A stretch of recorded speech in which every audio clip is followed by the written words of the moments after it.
Well, good Monday morning to you. A wet Monday morning. But as Tommy just showed you, the rain is moving on north of us for the time being. So hopefully we'll have a little break in the weather there for just a little bit. Just be careful. There's already been a couple of accidents reported on I-10 that we know of.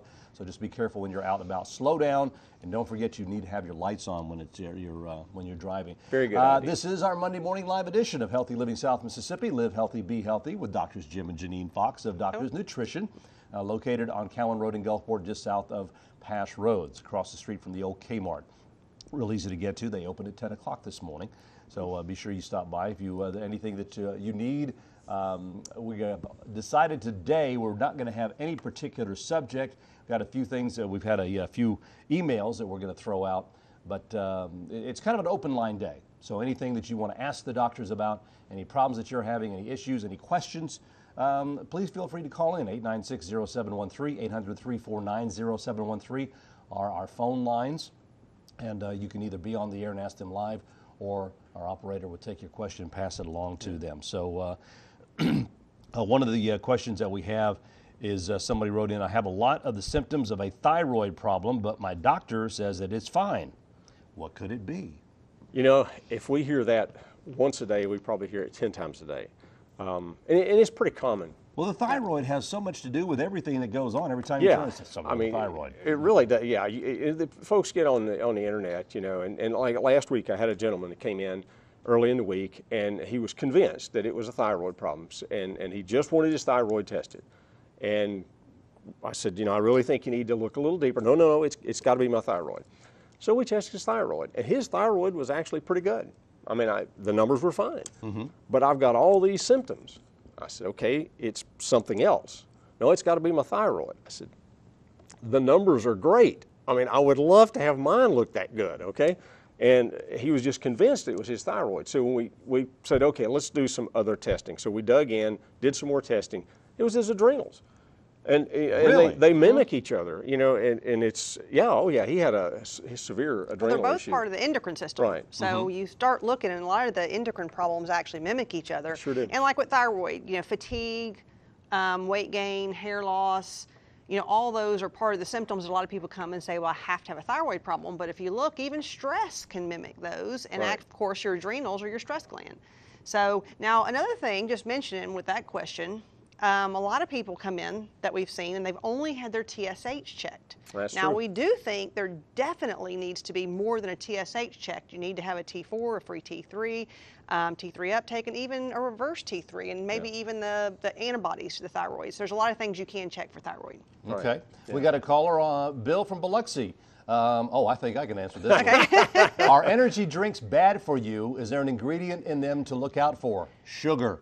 Sugar and artificial sweeteners. Yes. I mean, actually, if you look at most of the energy drinks out there, and they're loaded with caffeine. I was going to say, actually, you got to look, and they're all different. You can't just put every energy drink into, because occasionally I'll look at one and say, well, this isn't too bad except for this. So, but the caffeine is usually huge. I mean, that's usually what gives you energy. It's not the other stuff in it. And sugar, like you said, sugar. And they're either loaded with sugar or they're loaded with artificial sweeteners. And so both of those are not good. So I do say, if you're lacking energy, I mean, since today we're talking about just a wide variety of things, lack of energy is probably the biggest symptom that we hear the most. Really? And people are doing these energy drinks because they do feel bad. They're tired. That's like those little bottles. I won't name the name of it. You know what but a lot of right, people, right. Yeah, you see somebody popping in one of those, and again, those are full of caffeine. And I say, if you have a lack of energy and fatigue, you want to find out why. I mean, that's the big thing. I mean, we actually, you know, we always talk about our lab work and doing lab work and doing more than just what comes maybe with your healthy you. A lot of people say, well, I had my lab work with just the wellness. Well, the wellness does very little. They're not looking for problems. If you look, vitamin D deficiencies can make extreme fatigue. Sure can. B12 deficiencies can make extreme fatigue. Adrenal problems, thyroid problems, anemias. I mean, there's so many things that can make fatigue. I always say, find out what's wrong. Because that's one of the things that we wanted to stress today is you got to take care of your own health. And you want to find out what's going on first to do that. Okay. Thanks, Bill. Diane of Ocean Springs. What's a good substitute for what? For Neurontin. Neurontin. Okay. For a diabetic, for diabetic neuropathy. Ooh, we got a couple. Well, there's a go couple ahead. There's things. A lot of things for that one. We actually have two products that we specifically probably use for that. For one, I always say control your blood sugar. Always. Always, because if you keep doing damage to the nerve, you're never going to help it. So you have to actually control your blood sugar. Another and let's talk a little bit about that before you get it. Okay, because a lot of people come in and say, well, I'm doing a really good job. What's your A1C? It's 7. Forget it. Not good enough. If anything, and research is showing us this, anything with an A1C above 5.5, you're starting to do damage now.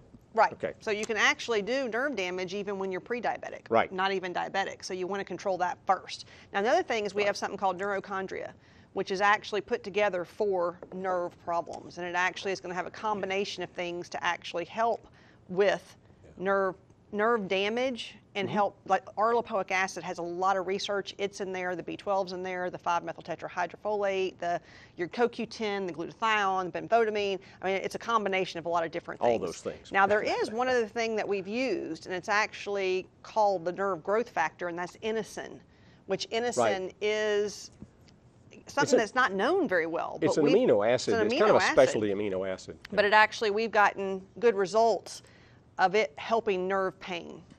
But I always say fix the problem first so you don't have more damage, because you can't help damage if you keep damaging it.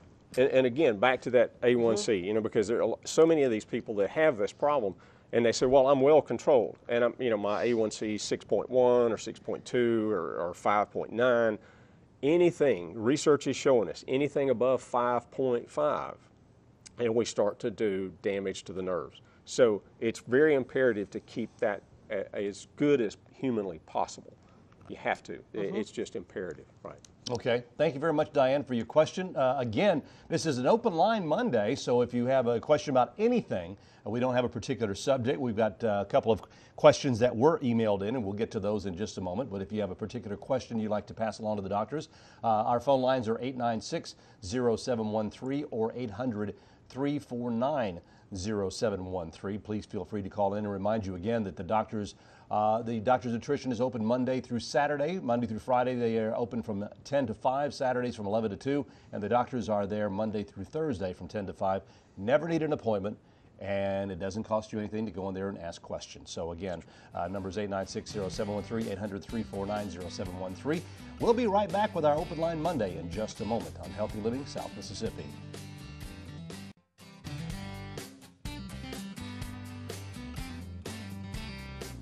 And welcome back to our Monday morning live edition of Healthy Living South Mississippi. Live healthy, be healthy with Doctors Jim and Janine Fox of Doctors Nutrition, Cowan Road in Gulfport, just south of Pass Road. This is an open line Monday, so if you have a question about anything in particular, please feel free to call in and ask 896-0713 or 800-349-0713. Deborah of Moss Point called in. Do Keegan water, Vitamineral green tea help with the symptoms of lung cancer or help to cure it at all? Wow, you know, I mean, Keegan water is a what they call a structured water, and all the research says structured water stays structured for a few minutes and then it starts to degrade. But it's a good water. I mean, you know, we stress using a good. It's an alkaline water, yeah. And an alkaline water is good because most people are acidic. Right. Now, when you start talking about, the green tea's good. And when you talk about symptoms of lung cancer, it's probably going to take a lot more than some green tea. When it starts looking into cancer, there's not one thing that's just going to help, and there's nothing that you can say cures it. I mean, none of the medical treatment cures it all the time, and neither does all the natural. There's things that, I've seen things help, and the EGCG in the green tea has got a lot of research, probably way more research than the Keegan water. But it takes the high dose of that chemical. Most people do green tea and they do such a low amount of that actual chemical that it doesn't do any good. So, the thing is you got to know what you're taking, but it's never going to hurt. Neither one of those things are going to hurt at all, but you can't say it's actually going to cure it. No, what did you call Keegan water? It's a structured water. What is structured water? Okay, so, we know chemically that water is H2O2. Right. Well, the water we're drinking is a big long string of H2O2s hung together. It's not one simple H2O2. And with Keegan water and some of the structured water, they try to break it down into that simple structure, as small a short a molecule as they can possibly get. Typically, though, water tends to want to clump together. That's why it's wet. Okay, it's not just one little molecule. And so Kangen water is just one of, there's quite a few of them out there, the structured waters, and what they call structured, meaning breaking it down to the smallest structures we possibly can of the H2O2 strings. But, and it does make it more alkaline. And it does, makes it, and it definitely makes it easier. It does alkalize yeah. the body some too. And actually, the thought is that cancer can't grow in an alkaline environment. Although people try to say that, but I don't think that it's 100% true. Sugar's actually been tied more to it than anything. Especially people with lung cancer tend to be very alkaline. Actually, they tend to have metabolic alkalosis, which you would think would be good for cancer, but people with lung cancer have that. So you can't say that's the only thing you got to look at. Okay. Nancy of Gulfport is on the phone with us. Good morning, Nancy. Good morning. Do you have a question? Yes, my question is, I'm having symptoms of early menopause, and I would like to know what kind of things you have for that. Okay, how old are you? I'm 44. Okay, that's actually technically not early menopause, really. Oh, really? No, we have lots of, menopause can happen in almost any years. I mean, and that's something that we deal with daily because I have so many people come in because the symptoms get so bad when you start, in some people. But we have a lot of things to help. I always say, are you still having a cycle? Some, yeah. Okay. There's different things that help at that point and things that help when you stop having a complete cycle. Now, the first thing to do, I always say, is maybe do some lab work and see which hormones are being affected. And usually at your age, it's progesterone. Usually we see a drop of progesterone in the early 40s, and that'll start making a lot of symptoms. It'll make the weight gain, it'll make mood swings. I don't know if that's the kind of things you're having. Yeah, I'm having mood swings, just all kinds of symptoms. There's a lot of things that help. I mean, we have people that come in, I'd say that's one of the biggest things we see regularly because people can't stand the way they feel when they start doing that. And it's the good thing is it's not going to kill you if it's menopause because it's a natural substance. And you think, some people say, well, it makes me feel like it. That's right. It's dangerous for other people, right? Yeah. But there are definitely things, and it depends on the person what you can do. But in your age, the most likely thing is a drop in progesterone. Now, when progesterone falls, the cortisol goes way up, which is your stress hormone. So a lot of times things like the cortisol soothe that help the stress hormone and maybe even the natural progesterone or something called DIM that can trigger your own ovaries to make progesterone. So it depends on your specific, when we look at your lab work. Okay. Okay? Well, all right, thank you. Okay, thank you. All right. Irene from Loosedale has a question. What level do your kidneys have to be at to start failing? Well, that's I'm assuming probably looking at the GFR. Yeah, the GFR or the creatinine. And if it's a male, anything above 1.25, 1.27 is considered abnormal. Females 1.0. Yeah. Now, if you look at the GFR, anything over 60 is normal. All right. And when you start falling below that, and it stays that way for longer than 3 months, it actually is considered to start being chronic kidney disease. Right. Now, when you start talking about kidney failure, I mean, everybody's a little bit different. When the creatinine starts getting over 3 or 4, you're in trouble. I mean, that's actually, and the GFR at that point normally gets down 15, 10. 10, 15, I mean, you can have where it can happen for years where it slowly goes down. So it just depends, and everybody's a little bit different due to their diet on when they're actually in kidney failure. So there's a lot more testing that needs to be done than just one level. But there's things you can do. There's things that you can do to help with kidney function. So. All right. Thank you very much for the call. Cecilia Pascagoula has a question. Is treatment for diabetic neuropathy the same as for chemotherapy neuropathy? Could the same treatment be used? Similar. I mean, you run into some of this, that's it's not the exact same thing, but it's very similar. I mean, the thing is that neurochondria, we have used it in some of the people that's had chemo. Right. It's probably worse when it's been due to chemo because, of course, you can't lower your blood sugar or do something yourself to help it because you've already had the damage. Now, if your treatment is completely over, even doing some of the detoxification things that the body can help. But that is a hard one, but I have seen it helped with some of the products that we have, but it is harder. Back to that inosine is helped in some of those cases in the oral lipoic acid. So there are things that can help it. There's no doubt about it. All right. Thank you very much for the call. Again, we have an open line Monday. You can call in and ask the doctors a question on any subject. You have any concerns about yourself or a loved one or whatever that could be, some problems. Vertigo. Yeah. People with vertigo. I mean, I don't think we've ever touched on that. I know somebody that is having some major issues with that this weekend, and you said that you always heard that some like a little piece of bone or something breaks off in your ear. Well, that's possibility. Yeah. It doesn't really break off. It's Okay. it's actually rattling around It's in there, crystals that actually get to where they move a slight. I mean, we're talking about a slight bit, and exercises can help that type of vertigo. Really? Yes. There's actually a lot of the physical therapy places do it. I mean, there's actually exercises, and you can talk. I've seen those because I had it one time, and I went online and did a little research and found that there are some that you can do to help that. But you said allergies? Allergies can do it. For some reason this year, I don't know what it has been, but we have had so many people come in with vertigo, and it's been their allergies.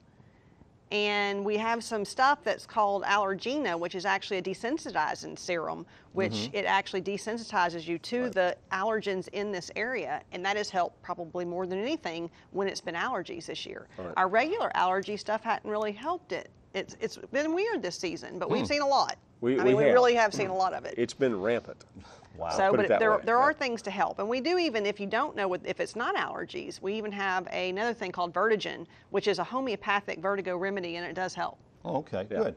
All right, our phone line is 896-0713, 800-349-0713. It's Open Line Monday here on Healthy Living South Mississippi. Live healthy, be healthy. And we'll be right back with our final segment. And welcome back to our final segment here. It's Open Line Monday on morning show, Healthy Living South Mississippi. Live healthy, be healthy. Call in 896-0713, 800-349-0713. Any questions you might have for the doctors. Helen of Bay St. Louis, what is wrong with artificial sweeteners? Actually, Helen, there's been books written about that.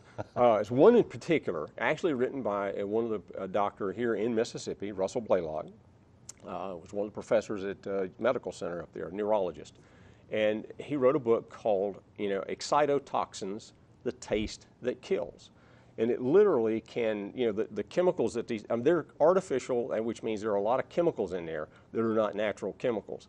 And these chemicals have shown to be detrimental or toxic, if you will, to your brain and nervous system. That's one. They can cause the same kind of reactions in pretty much everybody. It's just depending on the type and amount of it that you take in. And when we talk about good diet, and we always talk about being healthy, we're talking about a real food diet and things that are real. Artificial sweeteners are, like he said, nothing but chemicals. Right. So they're not good for you. And like I said, and if you ever get that book and read it and talk about how it damages the brain and the nervous system, you have a lot of people that have a lot of symptoms from them and don't know that that's what it is. I've even seen someone in the past that was diagnosed with MS, and it ended up being aspartame. Right. And so as soon as she stopped aspartame, the symptoms completely went away. So, it's damaging to the neurological system and to the brain. Right. And for memory loss. And that's if you have to use artificial sweetener instead of sugars, we've talked a lot about there's stevia. There's so many, monk fruit, there's stevia. Stevia, monk fruit, there's xylitol. So there are some natural sweeteners that are actually safe. Okay. Michelle of Gulfport, there's a blockage in her fallopian tubes and she doesn't have insurance.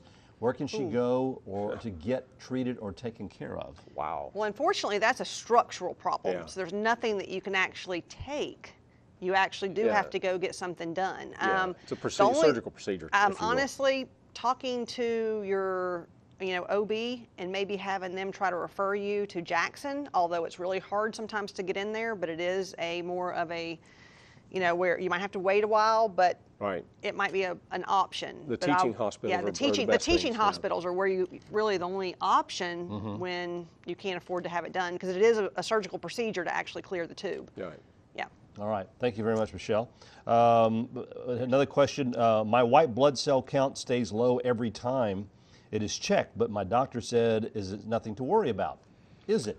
Well, I mean, it's not for him anything to worry about, but you should worry about it, because that's an indication that your immune system is not functioning like it should, and there's something wrong. I mean, granted, it may only be a little bit low, But again, that is your immune system, and that Right. you want to do things to get that immune system back to normal. And it may not be affecting you much now, although the one common denominator I see in everybody with a white blood cell count, and they don't always contribute to that, but it's fatigue. Right. Everyone that has that tends to say how tired they are. And a lot of times the white blood cell count is due to a chronic virus or fungus or something like that. So there are things you can do in natural medicine. Regular allopathic medicine doesn't really have anything until it gets to a certain point. But we do in natural medicine have all kind of things to boost the immune system and to help with that. So come by and see us. Yes. All right, Betty from Woolmarket, what can she do for post-herpetic neuropathy after having shingles? That's a bad one. Yes. Because that herpes virus has actually damaged that nerve. And again, back to that one compound, that inosine, has helped some. The alpha-lipoic acid, all these other nerve growth factors and so on that you can get into. You know, you have to keep that virus under control. That's the number one thing. Right. I find in most people, they might even be told, oh, the shingles is gone, but you have this post-herpetic neuralgia. I've actually had somebody that's had it for 3 years, and we got rid of it in a couple weeks by actually doing Treating stuff it, that's for the actual herpes the virus. And so I think people still have the virus. They may not have the blisters. So you have to get that virus under control. And there's definitely the olivir and lysine and arabinogalactin and colostrum and DM. I mean, there's so many things you can do. Right. But you got to get the immune system strong enough again to fight it. Right. That's Okay. true. Ann from Loosedale is on the phone with us. Good morning, Ann. Hey, how are you? Good, How are you? How are you? You have a question? Yes, I'd like to know a little bit more about H. pylori. Okay. I understand it's an infection in your intestinal, your digestive system. It is. It's a very common. I mean, H. pylori is really common. Yeah, actually, And they think H. pylori was, you know, when you look back in ancient times, they think it was probably pretty normal. It's been around for, you know, everybody's had it. But it's a matter of we disrupt the normal biome, and you've heard us talk about probiotics and things. And when you disrupt those good guys, something like H. pylori takes over. Yeah, and we do have natural stuff for H. pylori because it does tend to cause ulcers, and it also causes reflux, and it causes a lot of problems. And we have something, like I said, there is a medical treatment for it, and that, but a lot of times it's common that comes back even after treatment. So that's when probiotics play a role to keep it from coming back. Yeah, because you always want your good bacteria to fight your bad bacteria. You have to treat that, and then actually do a lot to reestablish the normal function of that gut, for sure. All right. Okay. Thanks, Ann. Paula of Ocean Springs is on the phone. Good morning, Paula. Good morning. Good morning. I had a question for the doctors about osteoporosis. Okay. I've been diagnosed with severe osteoporosis, and I can't afford the Prolia. The copay is way out of my price range. Okay. But they're talking about alendronate, and all the medicines that I looked up for that have all kinds of side effects that I'm just not comfortable with taking. I take vitamin D and I take vitamin C. As I say, the cure just seems a little worse than the disease itself. Well, I mean, you know, stomach pain, jaw pain. Am I unfounded in my fears or what? No, I don't we think don't think so. No. But one vitamin I didn't hear anything about was vitamin K. K2. K2 especially. And we've actually had many that had the osteopenia, osteoporosis, and you're taking D, that's good. You have to make sure it's D3, not Make sure D2. it's D3. And you need that K2 to actually, because didn't we have a show on? We did have K2 last week. last week. And Last week, actually, there's a okay. whole book written about K2 and the calcium paradox. And it's actually by Dr. Kate Romay Blue, and she goes into detail on how it is probably one of the biggest causes of osteoporosis. And we actually have a compound called ADK2 that has your D3 with K2 at the high enough dose for osteoporosis, and we have seen some people change it around. Right. We also have something called bone morphogenic protein, or ostenol, that also helps. It is a little bit more expensive, but the ADK2 is very inexpensive. Right. Okay. All right. Thank you very much, Paula. Real quick, running out of time. Weekly special. Oh, everybody needs a good multivitamin. A good multivitamin, so we I'd did take that. Megabytes. There you take go. that. And so that's a good place to start. All right. Thank you very much for being with us. We're going to have an open line once a month. So Yeah. we'll see you back next Monday here at WLOX CBS.